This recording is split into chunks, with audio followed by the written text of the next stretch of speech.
اگر اللہ نے بنایا ہے تو ایک لہجہ امیر المومنین پھر نہ کرتے. خدا کی قسم امیر المومنین اول بیعت کرتے, سیدہ زہرا کرتے, امام حسن کرتے, امام حسین کرتے.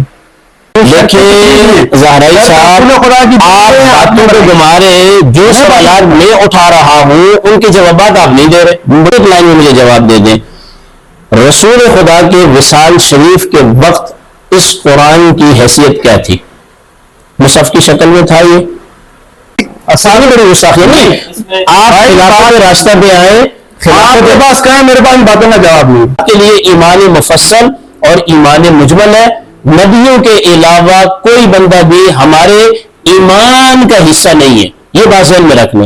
کوئی کسی صحابی کو اگر نہیں مانے گا, سن لو میری بات, نہیں مانے گا یا اہل بیت کو نہیں مانے گا, وہ ایمانیات جو امت مسلمہ کے نزدیک متفق علیہ ہیں ان پر ایمان رکھے گا, وہ پکا جنت فارم. 1400 سال سے اسی بات پر ہم قتل ہوتے آ رہے ہیں. بسم اللہ والصلاة والسلام علی رسول اللہ وآلہ وموالا. السلام علیکم ورحمۃ اللہ وبرکاتہ. امید کرتا ہوں آپ لوگ خیریت سے ہوں گے. پروردگار آپ سب کو اپنے حفظ و امان میں رکھے. آج ہم خلافت کے موضوع پہ بات کریں گے, خلافت اور امامت کا مسئلہ. امت مسلمہ میں جو دو بڑے طبقات شیعہ سنی, ان دونوں میں اختلافی اور اہم مسئلہ ہے, نہایت اہم اختلافی مسئلہ ہے, جس کے اوپر آپ دیکھتے ہیں کہ جتنے بھی آگے اختلافات ہیں وہ قائم ہوتے ہیں. یعنی مسلمان سنی اور شیعہ میں تقسیم ہے, اور ان میں جو امامت اور خلافت کا مسئلہ ہے اس پر گفتگو کی ضرورت ہے. ہمیں یہ سمجھنا ہے کہ یہ اختلاف آخر کس بات پر ہے, یہ مسئلہ ہے کیا قرآن و سنت میں امامت اور خلافت پر کوئی دلیل پائی جاتی ہے, اہل سنت کے کیا عقائد ہے, اہل تشیع کیا اس بارے میں مانتے ہیں. تو اسی حوالے سے آج ہم نے یہ نشست قائم کی ہے. میں نہایت ہی شکر گزار ہوں اپنے دونوں مہمانوں کا, نہایت ہی محترم معزز مہمان ہے میرے لیے. سب سے پہلے تو میں تعارف کراتا چلوں, جناب علامہ عبد القادر ہزاروی صاحب حفظہ اللہ, جن کا تعلق اہل سنت والجماعت سے ہے, اور تعارف کے محتاج تو نہیں ہے, ان کے میرے ساتھ بھی پروگرام ہو چکے ہیں. بہت ہی قابل قدر انسان ہے. میں نہایت شکر گزار ہوں کہ یہ میری دعوت کے اوپر یہاں میرے گھر تشریف لائے ہیں. اور اسی طرح سے جناب ہمارے ساتھ ملت تشیع مسلک اہل بیت سے وابستہ جناب علامہ حافظ سجاد صاحب حفظہ اللہ ہے. یہ بھی دور دراز علاقے سے سفر کر کے یہاں کراچی تشریف لائے. میں ان کے بھی متشکر اور ممنون ہوں. آج یہ دونوں عظیم شخصیات اہل سنت والجماعت کی اور اہل تشیع کی اپنے اپنے مسلک کی نمائندگی کرتے ہوئے مجھے یہ بات سمجھائیں گے, یا میں سمجھنے کی کوشش کرنا چاہتا ہوں کہ آخر یہ خلافت کا مسئلہ کیا ہے اور امت اس حوالے سے کیوں ڈیوائیڈڈ ہے. بہت بہت شکریہ دوستوں. السلام علیکم ورحمۃ اللہ وبرکاتہ. وعلیکم السلام ورحمۃ اللہ وبرکاتہ. حضرت کیسے آپ, ٹھیک ہے, خیریت سے ہیں؟ بہت شکر گزار ہوں آپ کا کہ آپ اپنا قیمتی وقت عنایت کیا. السلام علیکم. وعلیکم السلام ورحمۃ اللہ. حضرت آپ کا بھی نہایت شکر گزار ہوں میں کہ آپ نے اپنا قیمتی وقت دیا ہے. تو دوستو, میں سب سے پہلے سوال کرنا چاہوں گا اسی خلافت کے بارے میں, امامت کے بارے میں. جناب میرے دائیں طرف بیٹھے ہیں, اور سنت طریقہ ہے کہ دائیں طرف سے ہی آغاز کرنا چاہیے. رسول اللہ صلی اللہ علیہ وآلہ وسلم ہر خیر کے کام کو دائیں طرف سے آغاز کرتے تھے. تو علامہ صاحب مجھے یہ بتائیے گا کہ اہل سنت والجماعت کے نزدیک مسئلہ خلافت اور امامت یہ کیا ہے, کسے کہتے ہیں؟ بسم اللہ الرحمن الرحیم.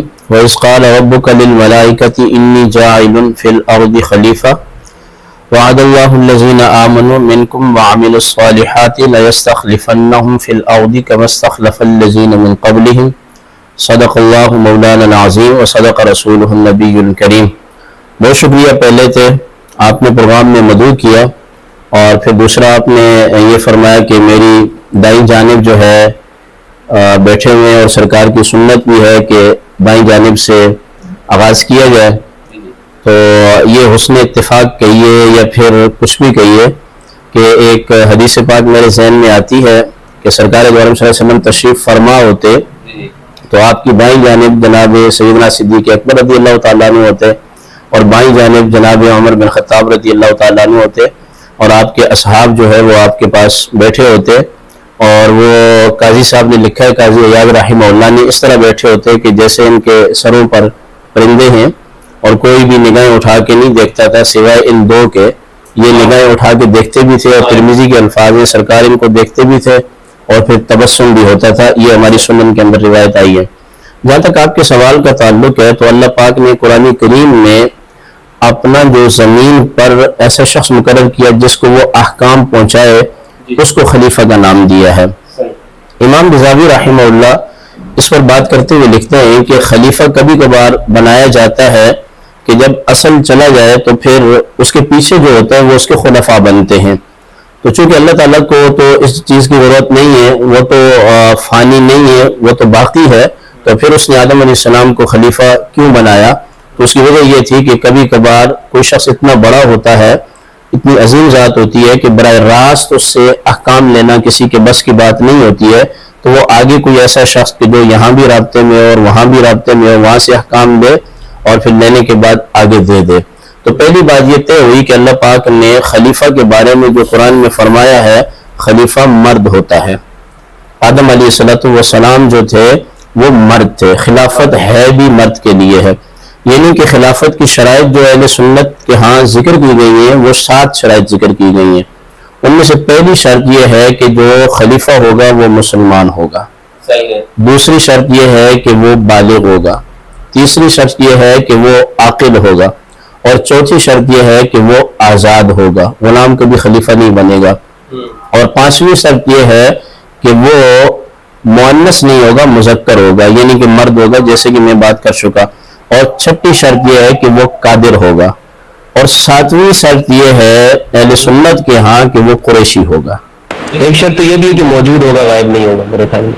نہیں، جب وہ قادر آ گیا تو پھر وہ ان شرائط کے اندر ہی آ جائے گی۔ ساری چیزیں جو ہمارے ہاں ذکر کی گئی ہیں ان شرائط کے ساتھ ساتھ ظاہر ہے جب تک وہ موجود نہیں ہوگا تو وہ آگے معاملات کیسے چلائے گا۔ میں سمجھ رہا ہوں جس طرح آپ اشارہ کر رہے ہیں اس میں بات ہو جائے گی۔ تو اہل سنت کے ہاں اس کا قریشی ہونا ضروری ہے، یعنی کہ خلیفہ غیر قریش کبھی بھی نہیں ہو سکتا۔ سرکار دو عالم صلی اللہ علیہ وسلم کی مشہور حدیث پاک ہے، اور بعض محدثین کرام نے تواتر کی حد تک ذکر کیا ہے، سوائے نظام معتزلی کے اور کچھ خوارج کے، کہ انہوں نے قریش کی جو شرط ہے یہ ہٹائی ہے۔ اور اگر آپ ماضی قریب میں جائیں گے تو ابو الکلام جو مولوی آزاد تھے وہ بھی جو ہے کیا نام ہے قریشیت کے قائل جو ہے وہ نہیں تھے۔ اچھا، آپ کی معذرت کے ساتھ آپ کی اس گفتگو سے میں یہ بات سمجھا ہوں کہ عورت اہل سنت کے نزدیک حکمران نہیں ہو سکتی ہے۔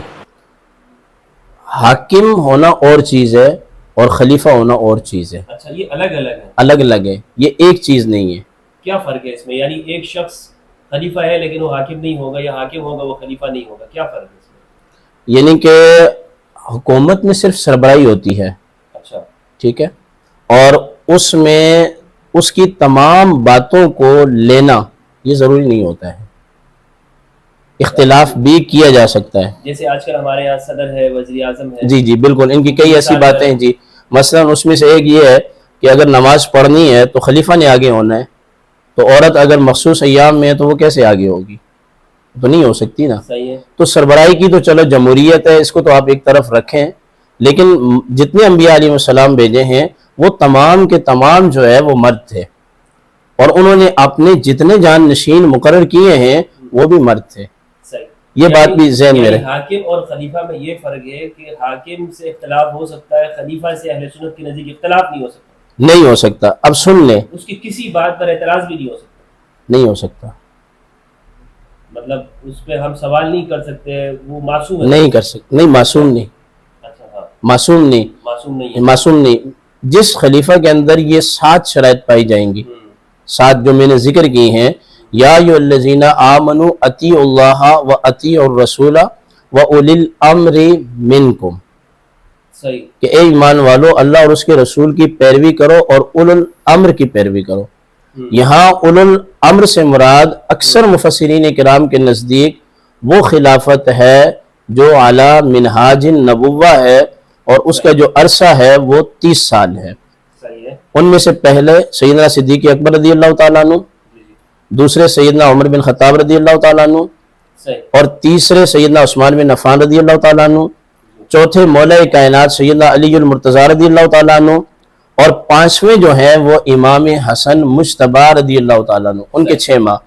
اور بعض بزرگوں نے کہا ہے کہ 4 خلفائیں، تو امام حسن کے جو 6 ماہ ہیں ان کو وہ حضرت علی رضی اللہ تعالیٰ عنہ کی خلافت کے اندر جو ہے وہ حصہ سمجھتے ہیں، یعنی کہ اس طرح تو ان سے تو اختلاف نہیں ہو سکتا۔ اچھا، میں آپ کو اب ایک بڑے مزے کی بات بتاؤں۔ فتاوی رضویہ شریف میں امام اہل سنت نے 14ویں جلد میں ایک بڑی زبردست بات لکھی ہے. خلیفہ منصور کے بارے میں بخوبی آپ جانتے ہوں گے. حالانکہ خلفائے عباسیہ جو ہیں انہوں نے اہل بیت پر جو معاملات کیے ہیں وہ بھی کسی سے ڈھکے چھپے نہیں ہیں. صحیح ہے. ٹھیک ہے. اور انہوں لوگوں نے ہی امام اعظم ابو حنیفہ پر بھی کیا ہے جو نہیں کیا، سب کچھ کیا. اچھا یہاں میں ایک بات بتا دوں آپ کو جو میں اثر آپ کے سامنے رکھنا چاہتا ہوں، وہ یہ بہت ضروری ہے. امام اعظم ابو حنیفہ رحمۃ اللہ تعالی علیہ کو خلیفہ منصور نے فتویٰ دینے سے روک دیا صحیح ہے کہ آپ فتویٰ نہیں دیں گے. تو امام صاحب اپنے گھر میں تشریف فرما تھے تو آپ کی صاحبزادی نے شہزادی نے کسی مسئلے کے بارے میں کوئی استفسار کیا کہ یہ مسئلہ ابا حضور کیسے ہے. تو آپ نے فرمایا کہ مجھے خلیفہ نے منع کیا ہے، فلہذا میں اس کے حکم کی خلاف ورزی نہیں کر سکتا، میں آپ کو مسئلہ نہیں بتاؤں گا. یہ دیانت ہے. صحیح ہے. یعنی آپ کی بات یہاں تک آ گئی کہ خلیفہ اہل سنت کے نزدیک اس سے اختلاف نہیں ہو سکتا. ہاں وہ خلیفہ جو علی منہاج النبوہ، ٹھیک ہے، منہاج النبوہ ہو، اور خلیفہ اور حاکم میں فرق ہوتا ہے. فرق ہوتا ہے. فرق ہوتا ہے. خلیفہ الگ ہوتا ہے، ملوکیت الگ ہوتی ہے، وہ ایک الگ چیز ہے، وہ سرکار نے باقاعدہ تفصیل سے بیان کیا. اچھا یہ چیز چلی جائے گی، لیکن میں یہ آپ کو پھر کہہ دوں کہ یہ جو میں نے خلفاء گنوائے ہیں نا آپ سے، یعنی 5، ان کی جو تابعداری ہے اس میں کسی کو حق نہیں ہے کہ وہ ان سے واجب الاتباع ہے. ہاں اگر دلائل کی بنیاد پر کوئی الگ چیزیں ہیں تو وہ اس کو الگ دیکھا جائے گا. صحیح. ٹھیک ہے. چلیے. علامہ صاحب آپ بتائیے گا کہ اہل تشیع کے نزدیک خلافت اور امامت کسے کہتے ہیں اور اس کا کیا حکم ہے؟ بسم اللہ الرحمن الرحیم. اصل میں ایسا ہے کہ انسان کی ضرورتوں میں جو سب سے بڑی ضرورت ہے وہ ہے ہدایت کا ہونا. ہدایت. جیسا کہ مفتی صاحب نے آیت پڑھی کہ وَإِذْ قَالَ رَبُّكَ لِلْمَلَائِكَةِ إِنِّي جَاعِلٌ فِي الْأَرْضِ خَلِيفَةً. اللہ رب العالمین نے ملائکہ سے کہا کہ میں زمین پر اپنا خلیفہ بنا رہا ہوں. یعنی اللہ رب العالمین نے انسانوں کی خلقت سے پہلے خلیفہ کو مقدم رکھا. اور جب حضرت آدم علیہ السلام کو زمین پر بھیجا، خطاب کیا انسانیت سے کہ قُلْنَا اهْبِطُوا مِنْهَا جَمِيعًا، کہ تم سب چلے جاؤ نیچے اتر جاؤ. فَإِمَّا يَأْتِيَنَّكُم مِّنِّي هُدًى فَمَنِ اتَّبَعَ هُدَايَ فَلَا خَوْفٌ عَلَيْهِمْ وَلَا هُمْ يَحْزَنُونَ. جب تمہارے پاس میری طرف سے ہدایت آ جائے، جس میں میری ہدایت کی اتباع کی، فَلَا خَوْفٌ عَلَيْهِمْ وَلَا هُمْ يَحْزَنُونَ، اس سے نہ ہی کوئی خوف ہوگا اور نہ ہی کوئی غم ہوگا. پھر سورہ طٰہٰ میں یہی اس سے ملتی جلتی آیت قُلْنَا قَالَ اهْبِطُوا مِنْهَا جَمِيعًا فَإِمَّا يَأْتِيَنَّكُم مِّنِّي هُدًى فَمَنِ اتَّبَعَ هُدَايَ، یعنی جس نے بھی میری ہدایت کی اتباع کی وہ نہ تو کسی پریشانی میں آئے گا نہ ہی اسے اور کوئی مصیبت ہوگی. پھر خدا متعال نے فرمایا وَمَنْ أَعْرَضَ عَنْ ذِكْرِي فَإِنَّ لَهُ مَعِيشَةً ضَنكًا وَنَحْشُرُهُ يَوْمَ الْقِيَامَةِ أَعْمَىٰ. اس کی جو تفاسیر ہمارے پاس ہیں وہ میں بیان ابھی نہیں کر رہا. اب یہاں سے جو یہ دو آیتیں ہیں جو خدا متعال کا خلیفہ کو خلقت سے پہلے مقدم رکھنا، تو انسان کی خلقت سے پہلے، وہ تو ایک عالم ارواح کا ایک الگ معاملہ ہے، لیکن انسان ابھی دنیا میں آئے نہیں، اس سے پہلے خلیفہ بنایا گیا. اور وہاں پر ایک چیلنجر آیا ہے جس نے سجدہ نہیں کیا حضرت آدم. خدا متعال نے فرمایا کہ جیسا اس کے پاس علم ہے ویسا تمہارے پاس ہے. پہلے تو علم خود سکھایا نا فرشتے کے ذریعے سے. وَعَلَّمَ آدَمَ الْأَسْمَاءَ كُلَّهَا، یہ آپ کو آیتیں ساری پتہ ہیں، میں آیتیں نہیں پڑھتا. پھر اس میں وہ شیطان نے کہا کہ میں اس سے بہتر ہوں، حالانکہ خداوند متعال نے کہا کہ ایسا علم ہے تمہارے پاس جیسا اس کے پاس ہے. تو اس کو یہ چاہیے تھا کہ اگر چیلنج کیا ہے تو ویسا علم ظاہر کرتا، بلکہ اس نے کیا کہا کہ میں اس سے بہتر ہوں، یہ بنا ہے مٹی سے اور میں بناؤں آگ سے. خلقتنی من نار وخلقتہ من طین. یعنی اس کا یہ اعتراض جو تھا، اگر چیلنج قبول کیا تھا یا چیلنج کیا تھا تو یہ ہونا چاہیے تھا ویسا علم دکھاتا. خداوند متعال نے حضرت آدم کو خود علم دیا تاکہ قیامت تک کے لیے اصول بن جائے، میرا خلیفہ وہ ہوگا جسے میں علم دوں گا، علم لدنی کا مالک ہوگا جو میری طرف سے زمین پر علم لے کر آئے گا. خداوند متعال نے اپنے کلام میں فرمایا بھی سورہ مجادلہ میں کہ یرفع اللہ الذین آمنوا منکم، تم میں سے خدا اسے بلند کرے گا جسے اس نے علم عطا کیا ہے. والذین اوتوا العلم درجات، سورہ مجادلہ کی آیت ہے. تو یعنی جو فضیلتوں میں سب سے بڑی فضیلت ہے وہ ہے علم کا ہونا اور وہ خدا کی طرف سے ہونا. اب یہاں پر جو گزشتہ انبیاء ہیں وہ اپنے بعد یعنی لازمی طور پر اپنے آنے والے نبی کی تصدیق کرتے تھے، لوگوں کو بتاتے تھے تاکہ ان کے لیے جو ہے نا کوئی پریشانی کا معاملہ نہ ہو، اپنے اوصیاء کو مقرر کرتے تھے۔ یہ سارا سلسلہ چلتا آیا جب رسول خدا صلی اللہ علیہ وآلہ وسلم مبعوث ہوئے ہیں، انہوں نے ہمیں دین اسلام دیا ہے، دین اسلام ہم تک پہنچایا ہے، تمام دین مکمل کر کے دیا ہے۔ اب جو سلسلہ چلتا ہوا آ رہا ہے حضرت آدم سے لے کر یہ آیتیں بھی موجود ہیں کہ میری طرف سے ہدایت، یعنی رسول خدا کو اللہ رب العالمین نے بھیجا ہے۔ میں نے پہلے بھی آیت پڑھی تھی کہ کتاب انزلناہ الیک لتخرج الناس من الظلمات الی النور، ہم نے یہاں پر یہ رسول خدا کی ذمہ داری ہے کہ لوگوں کو ظلمات سے نکال کر نور کی طرف داخل کرنا۔ رسول خدا کی ذمہ داری ہے کہ تمام کی تمام رسالت پہنچانا، رسول خدا کی ذمہ داری ہے کہ قرآن کی صحیح طریقے سے تشریح کرنا۔ خداوند متعال نے فرمایا ہے کہ من یطع الرسول فقد اطاع اللہ، جس نے اس رسول کی اطاعت کی اس نے مطلقاً مجھ اللہ کی اطاعت کی۔ پھر خداوند متعال نے فرمایا ومن یطع اللہ والرسول فاولئک مع الذین انعم اللہ علیہم من النبیین والصدیقین والشہداء والصالحین وحسن اولئک رفیقا۔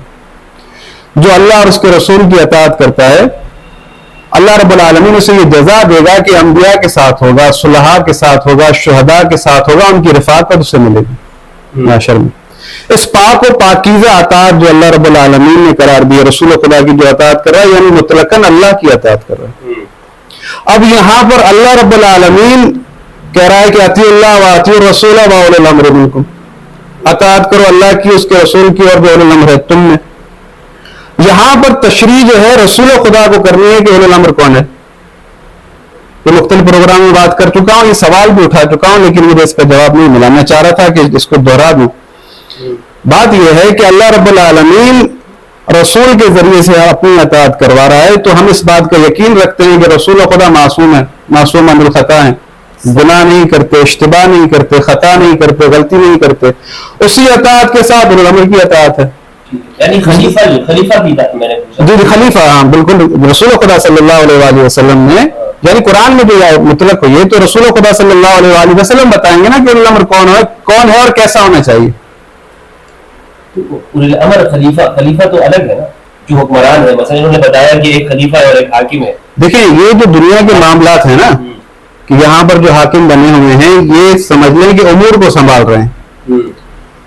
ہم جس کی بات کر رہے ہیں رسول خدا کے بعد جو رسول خدا کا دیا ہوا نظام ہے اس کی بات کر رہے ہیں کہ رسول خدا اور قرآن کا اللہ رب العالمین کا دیا ہوا نظام یہ ہے کہ تم اطاعت کرو اللہ کی، اس کے رسول کی اور الامر کی۔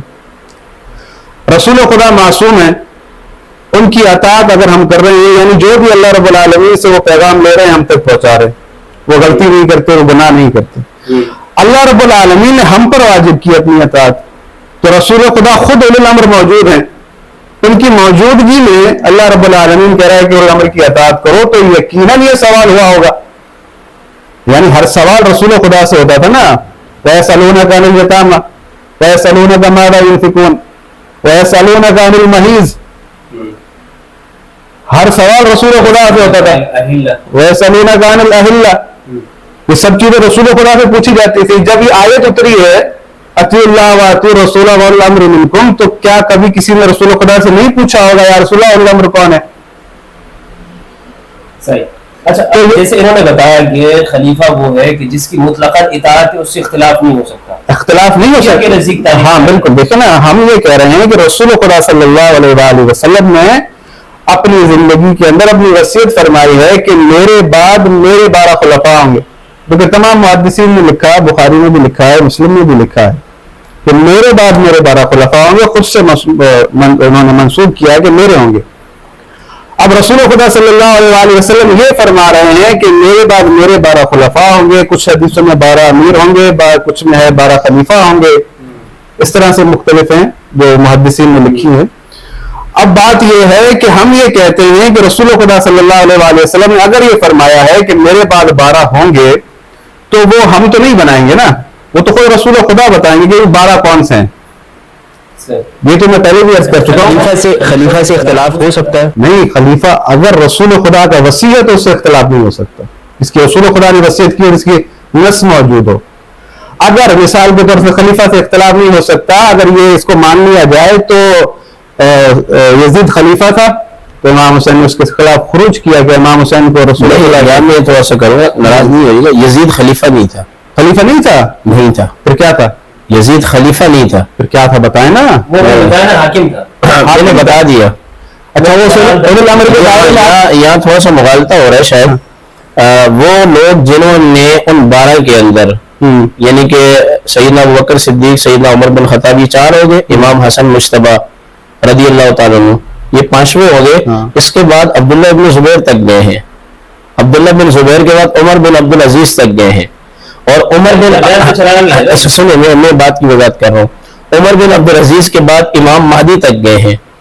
3 ایسے ہیں کہ جن کا ابھی تک کوئی ایسا واضح نہیں ہے. یزید کو کسی صورت میں ہم خلیفہ کہہ نہیں سکتے. آپ کس حوالے سے یزید کو خلیفہ نہیں؟ آپ یہ بتائیں کہ وہ جو بنایا گیا یا چنا گیا، دیکھیں یزید کے جو والد گرامی سیدنا امیر معاویہ رضی اللہ تعالیٰ عنہ وہ خلیفہ نہیں ہے علی منہاج النبوہ، جو کہ صحابی رسول ہیں، اکابرین میں سے ہیں، ان کو ہم حاکم تسلیم کرتے ہیں، امیر تسلیم کرتے ہیں. نیوز دے رہی ہے تو یزید کو کیسے کریں گے؟ یزید کو آپ کیسے خلیفہ کہہ رہے ہیں؟ مطلب کسی کا کون نقل کر رہے ہیں، آپ اپنا مذہب بتا رہے ہیں، اس بات کو واضح کریں. میں ایک پروگرام میں بیٹھا تھا مفتی عبدالباقی صاحب سے، میں نے کہا کہ بھائی رسول خدا نے فرمایا میرے بعد میرے 12 جانشین ہوں گے. وہ پروگرام میں جا کے باقی کے ساتھ نہیں بیٹھے. ٹھیک ہے، اس وقت یہ پوائنٹ نہیں کریں گے. آپ اہل سنت ہیں، وہ بھی اہل سنت. اس وقت آپ کچھ اور بتا رہے ہیں، وہ بھی مفتی ہیں.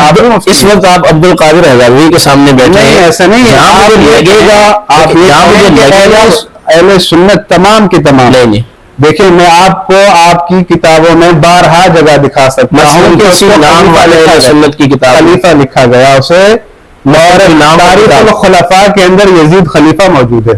آپ یہ بات کر رہے ہیں کہ وہ حاکم ہے، خلیفہ نہیں ہے. چلیں ٹھیک ہے، اگر وہ حاکم ہے، آیا اللہ امر کے زمرے میں آتا ہے؟ وہ نہیں آتا.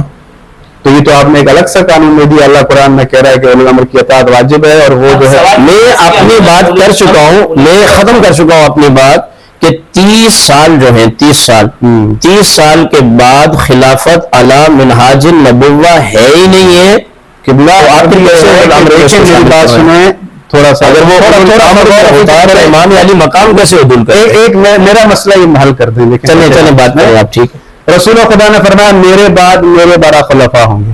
اوکے ٹھیک ہے، رسول خدا نے 12 خلفاء کا کہا تو ہم جو آپ کی کتابوں میں پڑھتے ہیں تو اس میں یزید بھی موجود ہے، مروان کے آل مروان بھی موجود ہیں. میں اسی لیے استفسار کر رہا ہوں آپ سے کہ کسی ایک کتاب کا حوالہ دیں تاکہ میری معلومات میں یہ بات آئے. میں آپ کو ایک نہیں 100 کتابوں کے حوالہ دوں گا، بلکہ اگر آپ دوسری دفعہ جو پروگرام رکھیں گے تو اس میں یہی ہوگا کہ سارا پروگرام اسی پہ گزرے گا کہ میں آپ نہیں. ہماری جو اہل سنت کی بات کر رہے ہیں آپ، کیا انہوں نے جان نشین رسول کے حوالے سے بات کی ہے؟ بالکل. خلفائے راشدین میں شامل کیا ہے کسی نے؟ آپ مفتی تھے جو ہمارے باقی صاحب کی تو بات نہیں کریں نا. جیسے پچھلا پروگرام ہوا، آپ ان سے کہہ رہے تھے کہ منکرین زکوٰۃ، ان کو اتنا بھی پتہ نہیں تھا. آپ کے پروگرام کی وساطت سے میرا حق بنتا ہے. مانعین زکوٰۃ اور ہیں، منکرین زکوٰۃ اور ہیں، وہ اس مسئلے کو حل نہیں کر پائے. جو بندہ یہ نہیں سمجھتا کہ مانعین زکوٰۃ اور ہیں، منکرین زکوٰۃ اور ہیں، کیونکہ سیدنا صدیق اکبر نے جو جہاد کا اعلان کیا ہے وہ منکرین زکوٰۃ کے خلاف کیا ہے، مانعین زکوٰۃ کے خلاف نہیں کیا ہے. اصل میں جب وہ منکر ہوئے، یعنی ان کا منع جب منکر کے درجے میں آ گیا تو پھر کسی رکن کا انکار کرنے سے بندہ کافر ہوتا ہے. تو ان کی تو آپ بات نہ کریں. دیکھیں اس وقت میری بات سنیے. دیکھیں آپ کی بات میں تضاد ہے. رسول خدا نے فرمایا کہ میرے بعد میرے 12 خلفاء ہوں گے. جو آپ مدت 30 سال بتا رہے ہیں وہ ہو رہی ہے 5 خلفاء پر پوری نہیں. پھر منہاج السنہ والی مدت آپ جو ہے 12 تک پوری کر کے دینا. رسول خدا نے 12 کا ہے نا. دیکھیے آپ میں اپنے بارے میں بات کروں گا، جو 12 کی آپ بات کر رہے ہیں. صرف آپ نے جس شخص کو خلیفہ کہا نا، کیونکہ جس ہمارا عنوان جو رکھا گیا تھا وہ خلافت علی منہاج النبوہ. اگر سعودی عرب کے باج اعظم سے فتویٰ لیا جائے یزید خلیفہ ہے یا نہیں، تو میں آپ کو ان سے فتویٰ دلوا دوں آن لائن. کس سے؟ مفتی اعظم سعودی عرب. نہیں دیکھیں، اس وقت آپ اہل سنت حنفی جو صحیح معنوں میں وارث ہیں ان کو تو ہم مانتے نہیں ہیں. اگر ہمیں اہل سنت سے بات کرنی پڑے تو سب سے جدا جدا. ہاں یہ میں کہہ رہا ہوں، جدا جدا کریں آپ. یعنی اس وقت آپ الفاظ کا چناؤ اس طرح کریں گے کہ آپ کے سامنے حقیقی اہل سنت بیٹھا ہے. علامہ صاحب یعنی سنی بھی ڈیوائیڈڈ ہے، ہے نا. جس شخص کی یہ بات کر رہے ہیں موصوف کی، اس نے تو یہاں تک کہہ دیا کہ مولا کائنات کے حوالے سے حضرت بریدہ والی جو حدیث تھی اس کو جناب والا ابو بکرہ پہ انہوں نے جا کے اس دن جس شخص کو اتنا پتہ نہ ہو کہ بریدہ اسلمی والی حدیث ہے اور اس میں غیر موجودگی میں جو ہے نا، غیر موجودگی سوشل میڈیا کے دور میں کوئی غیر موجودگی نہیں ہے. غیر ذمہ داران فی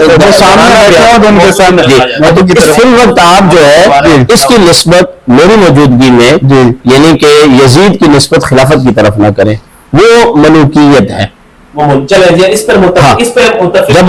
میں تو آپ کے لیے مسئلہ حل آسان کر رہا ہوں نا. اچھا، انہوں نے ایک اور بات کی علاوہ صاحب، میری سمجھ میں یہ میں چاہتا ہوں کہ ناظرین بھی اس کے اوپر ان کے لیے بڑی ایک بات ہے کہ یہ کہہ رہے ہیں کہ خلیفہ سے اختلاف نہیں ہو سکتا.